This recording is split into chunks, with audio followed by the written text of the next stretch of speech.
Colonial Sports Center.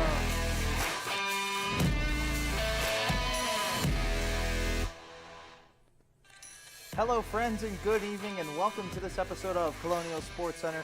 My name is Samuel Goldberg and I'm joined alongside my partner in crime tonight, Evan Basista. And Evan, we have an everything but the kitchen sink show. We really do. We've got softball, we've got lacrosse, we've got the track and rowing teams. What more can you ask for? Yeah, it's almost like putting everything in a blender and making a smoothie. Speaking of smoothie, the Northern Athletic Complex was a weather fest, but our very own Nate Breisinger was at the Northern Athletic Complex to take a look at softball. Nate, take it away.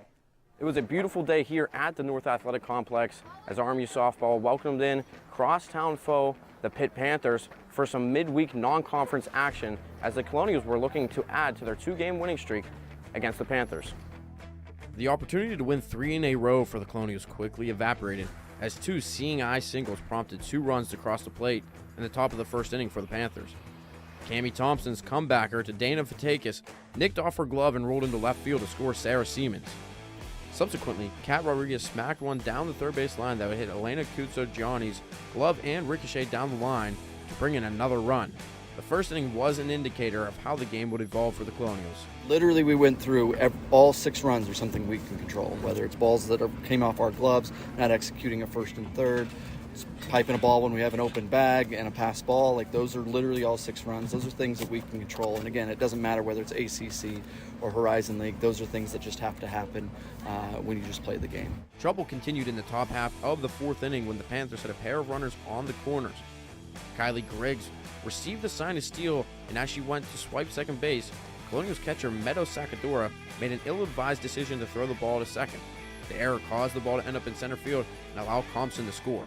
We just didn't execute. We were supposed to get an out somewhere in there, and the girl had the base stolen, and we just didn't communicate. I also think the throw was offline, and in general, we talk about that. That's a ball that needs to get cut off if it's offline. If it's not going to get her out, then we need to get an out in one way or shape or form. It ends up going through and ends up costing us a run. With the Panthers still threatening the top of the 4th, the Colonials ace further struggled in the pitcher circle as Fatakis gave up a double to Yvonne Whaley that scored another 2 runs for Pitt to push its lead to 5-0. Varner expressed that Fatakis did not have her best pitching performance, including no strikeouts, which is a category that Fatakis leads RMU in. From Dana's perspective, I think she just wasn't getting ahead early in the count and leaving them in counts where they could hit. So I don't necessarily think it was Pitt's doing. It was Dana just not necessarily as sharp as she usually is.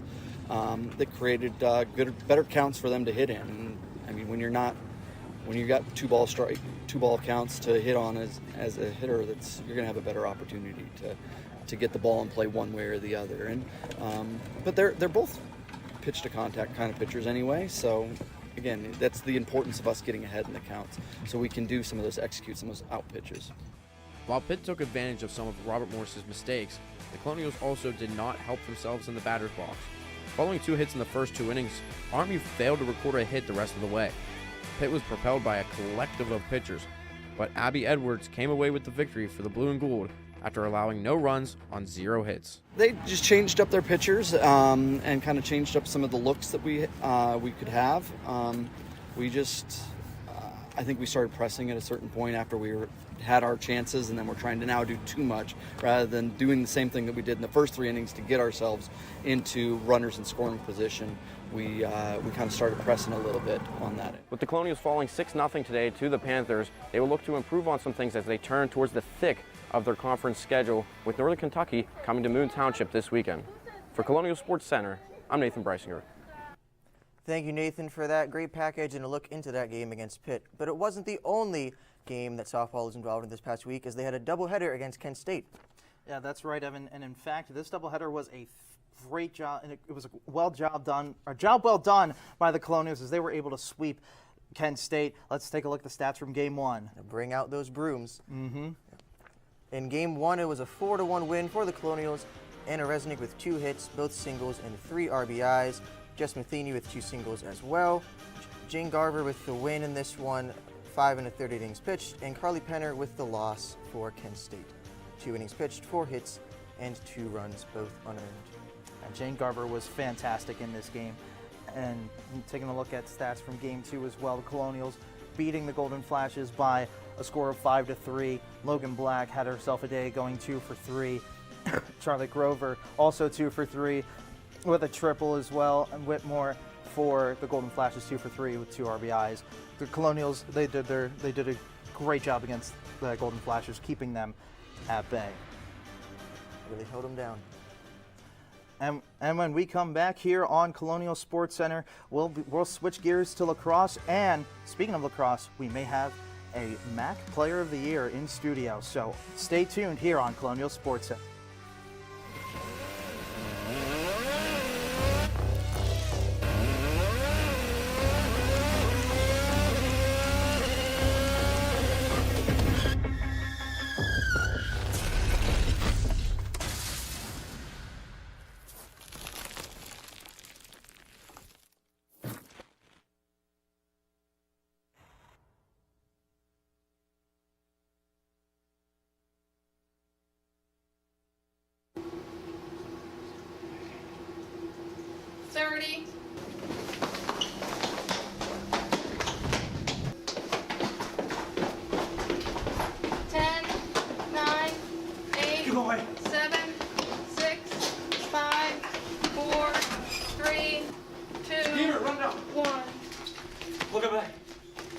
to Colonial Sports Center.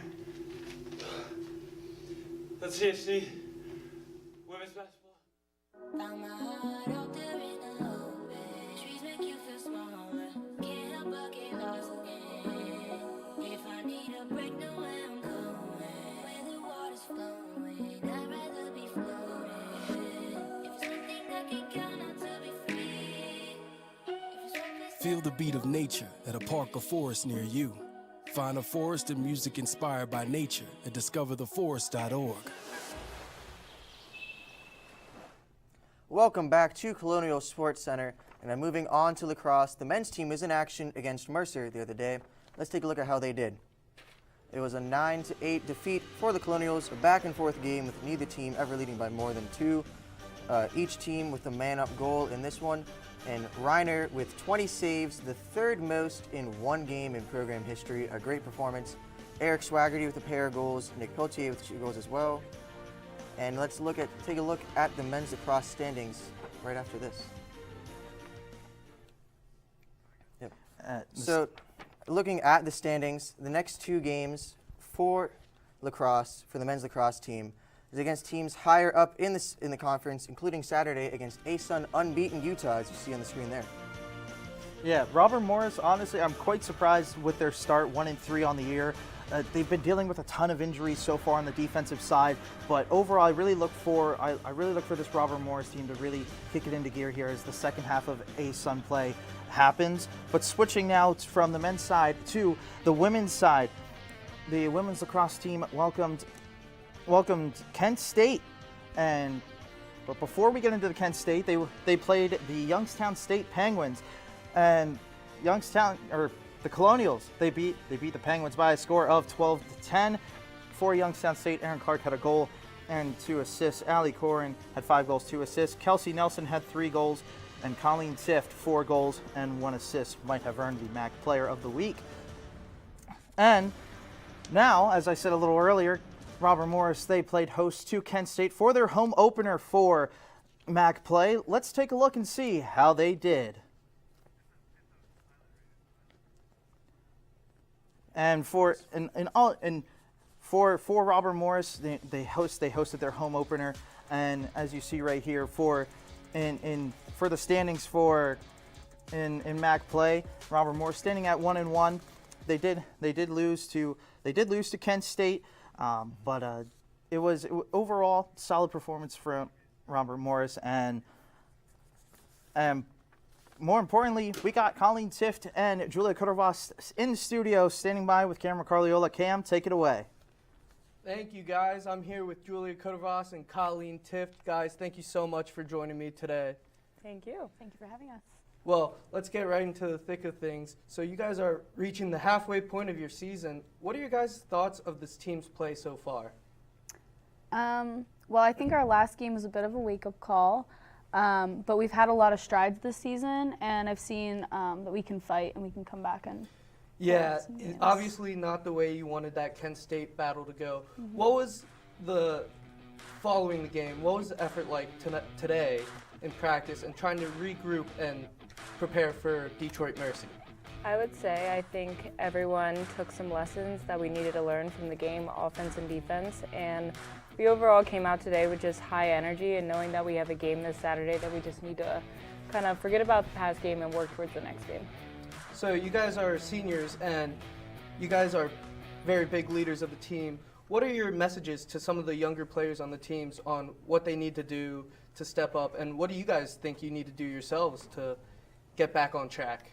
Yeah, I think we just need to bring everything every game. I think Kent State came ready to play, and maybe we were lacking a little bit. So you just can't take it for granted, and you have to show up to play every single day.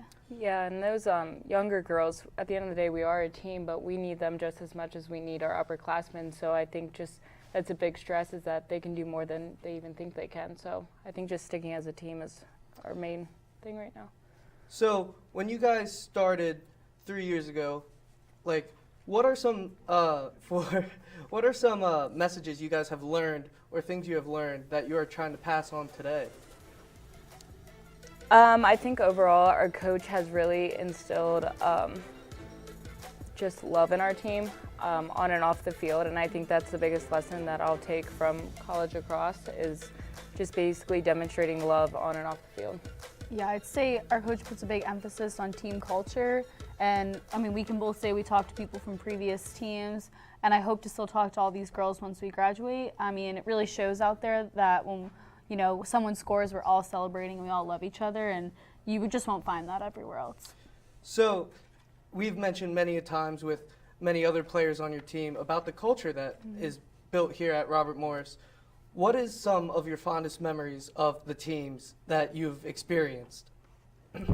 I would say definitely the obvious big memory was making it into the NCAA playoffs, and although we didn't have our best performance, that team was really great. We had a lot of, older leaders on the team that really kind of passed down a lot of their values to us, and so bringing that to this kind of somewhat new team now is just really special, but I would say that that's my fondest memory. Yeah, I guess going with this year's team, we had a really, really nice spring break. We got to go whitewater rafting, which is something that really brought our team closer together, and it was just non-lacrosse related, and I think everyone got to see each other in a different light, and just spending time outside the sport was good for us. Yep. So looking back on it, you guys were both a part of the team when it made the jump from the NEC to the MAC. What has that change of pace and play been like for you guys? At the time we were freshmen, so we didn't play a lot of the NEC games. However, I would say the level in competition is a little bit different. However, I think that we're still trying to find our stride in the MAC conference, but overall I think it's been going well. I'd say just like the NEC, the MAC, it's like anyone's game any given day. You have to come, it's like physical play, and you just got to be really, really gritty and got to dig it out to win. Yeah, and we're going to talk about some individual play. Colleen, you won your first ever MAC Offensive Player of the Week. What does that mean for you? I guess it just gives me a boost of confidence. I've always seen myself as more of a defensive player, and I guess it's just really nice. But I think it's also a show in our team and how our offense is built, because we've played a couple games at the beginning of the season where we haven't been scoring as many goals, and our offense hasn't been outputting that much. So to see that, I just think of it as a team award. We were moving the ball. A lot of people got a lot of goals that day, and it was just a fun game.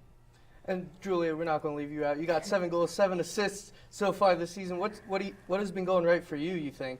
I would just say, as a senior on the team, I realized that there is a leadership role in the attack available, and so just taking opportunities of getting those assists and goals, and overall working as a unit between the middies and attackers. I think we're still developing that, but yeah, anytime I see an open look, I get all excited inside, so it's definitely great. Yeah. So what can we expect for this team in the upcoming weeks and on the road to get back to that MAC title? I mean, we're ready to play, and I think, we're just excited to get out there and showcase what we can really do against Detroit Mercy, get back to our fast break, lots of goals offense, and just take care of the ball like we know how to. Yeah, and I would say that we had our out-of-conference games, and I'm just really excited to see play everyone in our conference and really kind of showcase what we got all the way to the end. Yeah. So, final question for you guys. What's your favorite memory of playing lacrosse all time? All time, man. That's a tough question. I guess winning the MAC conference was a great experience, and I think we felt a little bit of that in our Youngstown semifinal game last year. And that was a huge team win for us. So being able to take that feeling and getting it in the championship game would be, I guess that would be the goal. Yeah, and this might sound cliche, and I guess this is all a lot of moments put into one, but I would say every day at practice, I think it beats all of the games, all the big moments. I just think everything in between is probably my favorite.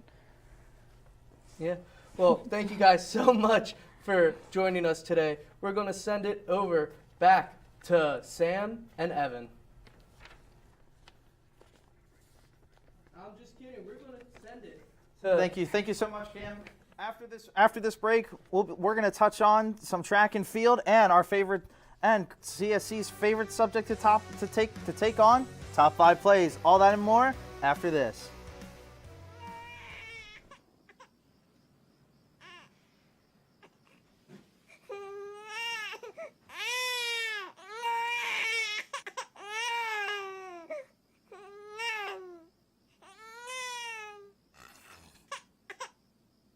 If you love them enough to suck the snot out of their nose at 4 a.m., then surely you'll check nhtsa.gov/the right seat to make sure they're in the right car seat. Today, we face an unprecedented crisis. Tens of millions of refugees have been forced from their homes. But you can make a difference. Turn disruption and despair to hope and opportunity. Even small amounts make a big difference. Provide shelter, support, or jobs in your community. The more we understand, the greater sense of belonging we create. Act now. Visit supportcrisisrelief.org. I don't want to talk about it.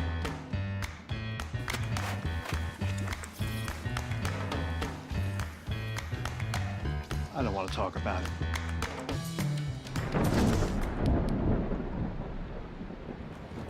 Families don't have to talk about everything, but they should talk about how to plan for an emergency. Get tips and resources to make your family's emergency plan. Hey, welcome back to Colonial Sports Center. It's now time to hurdle like a bunny over to the track and field side of things as they had their midweek bonanza. Let's take a look at the results from that event. And let's just say the Colonials did a fantastic job at their midweek bonanza. You have a ton of first place medals from Erica Moore, Maddie Raymond, Grace Mason, Tara Golleman, Reina Tordero, and Elijah Gall as well. And then the Colonials also placing second and third in a ton of events as well. You see Tara Golleman again. Apps did an incredible job at the midweek bonanza. But it wasn't the only track event going on this past week, as the track team also headed down to William & Mary for the Colonial Relays. Let's see how they fared. So in this one, they finished 9th out of 33 teams, and they established school records in 3 relays, as you see on the graphic there. Silver in the 4x100 relay with a time of 46.52 seconds. 5th in the 4x200 meter relay with a time of minute 42 and 50.5. And 8th in the distance medley with a time of 12:23.85. So some great performances there, record-breaking performances. Yeah. But they were not the only team in action this past week. Rowing also had their duels, and let's see how they did in that one. Robert Moore's rowing team continued their spring season. As of March 25th, they opened with a scrimmage against West Virginia. On Saturday, they hosted the RMU duels versus Duquesne and George Mason. I spoke with first-year head coach Robert Weber and senior Christina Burnett on how the team did and about senior day in general. Weber spoke about his first year with the team in the fall and how he and his assistants thought their team did on senior day. Well, my first year, so I haven't had a lot of time to work with them. But everybody's been through a lot the last few years. They certainly have. I think it's been difficult, particularly on students and student athletes. So just the fact that they sort of stuck with it and held it together, kept program going. Says a lot about their fortitude and commitment to it. So it's a good foundation to build on for sure. We're done racing for the day. Our crews are done racing, so just sort of debrief them, debrief the assistant coaches, and get a sense of how we think we executed. I mean, obviously we're up against some pretty good competition. We've got work to do, but I think technically we're doing a pretty good job. Rest of the season, I just want to keep improving. Keep sort of increasing the expectations perhaps, and we're trying to teach them some new things in terms of the technical model that we're using for rowing and in terms of our race plan. So that's going to take some time to develop, but it's coming along nicely, and I think there's a lot to build on for the future. Brunette then spoke about her 4 years at Robert Morris and what the program means to her personally. It means a lot to get to row today on senior day. After 4 years of being on the team and getting to be stroke seat today, that's a seat that I am new to. I'm formerly a 3-seat, and it's been a lot of fun. So today was a blast to be out there with the girls and get to row with the beautiful sunny weather, unexpected sunny weather. Then both spoke about the challenges of not having a dock during a competition, as earlier in the week a barge hit it, broke it, meaning a new launching point had to happen during practice, and teams had to go out one by one on the water and coming out, creating a logjam. The biggest challenge was the dock itself. Well, we had to relocate across the river for a week and boat from Montour Marina, and just only having room for one crew is really challenging. The current combined with that has just made it, as you can see, it's kind of difficult getting back onto the dock. So I think the biggest challenge is honestly just not having a full dock. We're doing the best we can, and honestly, I think we've done a great job with the short dock that we've had the last few weeks. And the biggest challenge in the beginning was having to actually launch off of the high school dock that was across the way here, which is a completely different kind of dock. It was dark, and the girls we had to kind of overcome some obstacles when it was cold and dark and we didn't know the dock. So, but we're back. So, for Colonial Sports Network, I'm Colby Sherwin. Thanks so much, Colby. And if you enjoyed that video by Colby Sherwin, well, you should take a look at the Colonial Sports Network site as a whole, where the writers, the photographers, and content creators will have you covered for everything Robert Morris. CSN provides a platform for student-produced sports content, including previews, recaps, podcasts, and feature stories. And when we come back, it is time to grab your popcorn, because it is top 5 plays here, top 5 plays, and our games to watch. All that and more here on Colonial Sports Center. When I first saw Turtle, my heart was full. Now I'm anything but lonely. We had this deep connection, this heart connection. He just wants to be close to you and part of your life. Every day with Turtle is a perfect day. When I'm holding her, it makes me feel calmer. I think everything he does shows how much he loves us. When we adopt a shelter pet, we discover they're a little bit of a lot of things. But they're all pure love. If I could go back and change it all, I would. I think I'm gonna miss you the most. I'm sorry. I'm so sorry. I'm so sorry. Or maybe it's just a little moment. Give us a number. If I could go back and change it all, if I could go back, I would. But I can't. We can banter.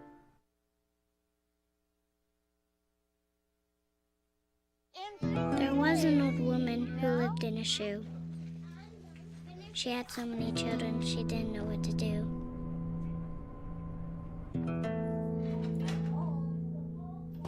She gave them some broth without any bread and kissed them all soundly and put them to bed. Hunger is a story we can end. End it at feedingamerica.org. Welcome back to Colonial Sports Center, and now Sam, it's time for everyone's favorite, my personal favorite. It's the top 5 plays. Yeah, it's top 5 plays. We got some fantastic plays to look at, so let's not wait. Let's get right into our top 5 plays. Starting off with number 5, we head to softball taking on Kent State. Dana Fatakis on the mound. She'll deliver a pitch to Crittenden, who was batting, and Elena Kutso-Gianni. Quick reflexes to get the underhand toss to Meadow Sacadora to prevent the suicide squeeze from working. The Colonials were able to get out of this jam as well. That was a big factor, that play right there. We'll get another look at it right here from the home plate view. Right here, you see how quickly Kutso-Gianni reacts, gets the out at home, flips it to Meadow Sacadora. And number 4, we keep it out on the diamond. Julia Ehrman at the plate with a 1-2 count. Bases loaded in the bottom of the 6th, 2 outs. Sends it down the left field line and drives in a pair of runs to give RMU that insurance lead. Gets a single on the play. Her teammate Logan Black safe at second. I always gotta show some appreciation to the catchers when I can. RMU up 5-2, breaking the game open late. And she is smiling with her coach. A great performance in this one. Bang! Sending it right down the line. Teammates circling around. RMU would go on to win this game 5-3.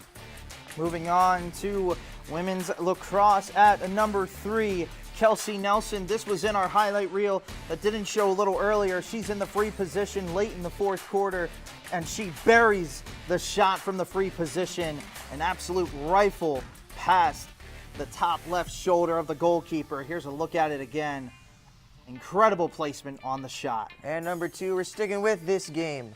RMU driving into the offensive end. Colleen Tift holding, looking for someone to pass to. Sends it over. Chelsea Coleman reaching and able to snag the pass. A little shuttle step, whoop-de-wops, and rifles it in to tie the game at 2. A little celebration huddle with the teammates. Now let's take another look at this one. Dances, and boom goes the dynamite. A great play by Chelsea Coleman to pick up her 17th of the year. But Sam, tell us about number 1. Oh yeah, number 1, staying here again. And it comes from an unlikely hero. It's Sydney Riker with the quick reaction time to keep it a 1-goal game in the 3rd from the free position. Look at this, save again. Just knows where that shot is going, almost like a cheat code, knowing where that shot was heading. That is your number 1 play, Sydney Riker, from the game against Kent State. Yeah. But moving on now, it's our time to look at the games to watch. First, I'll start it off here. Tomorrow, RMU softball taking on NKU. It is a big series here as the Colonials will look to get back into the driver's seat in conference play. Players to watch for me: Elena Kutso-Gianni. Again, she's been great defensively all season. She has a 5.75 OPS, 16 stolen bases. She's 5 off the record for Robert Morris and 4 RBIs this season. And then for Northern Kentucky, my player to watch for them is Ella Lemonier. She has 7 RBIs on the season, 14 stolen bases, and her batting average also, which isn't listed on there, she's hitting over 300 with a 780 OPS. Robert Morris, NKU, should be a great battle in Horizon League play. For me, the game to watch has got to be the women's lacrosse team against Detroit Mercy, Saturday at 4 at Titan Field in Detroit. My players to watch, it was one of the ones in studio. We got Julia Carderas. She's got 7 goals, 7 assists for 14 points on the year. And on the other side for the Titans, we've got Marina Butler. She's got 9 goals, 10 assists, 19 points. Should be a great matchup between the two. And it's a good opportunity for them to make a little more ground in the standings. Both Detroit Mercy and RMU both 1-1 in the MAC standings. Exactly. And looking at the history of this matchup, Robert Morris has the upper hand in this matchup as they were victorious last time out, beating Detroit Mercy 13-8. And I just don't see a world in which the Colonials lose to Detroit Mercy. I just think Robert Morris has the far better team in this matchup. But going back to softball, it's a big series against Northern Kentucky because the Colonials, they've only played 4 games in conference play so far, and now they're looking to get into the swing of things in Horizon League play. It's a big matchup between Northern Kentucky. Get in the swing of things, get those bats going, a little swing. Hope that they do that. But that's all for this one. Thank you for watching Colonial Sports Center. I've been Evan Mezista. This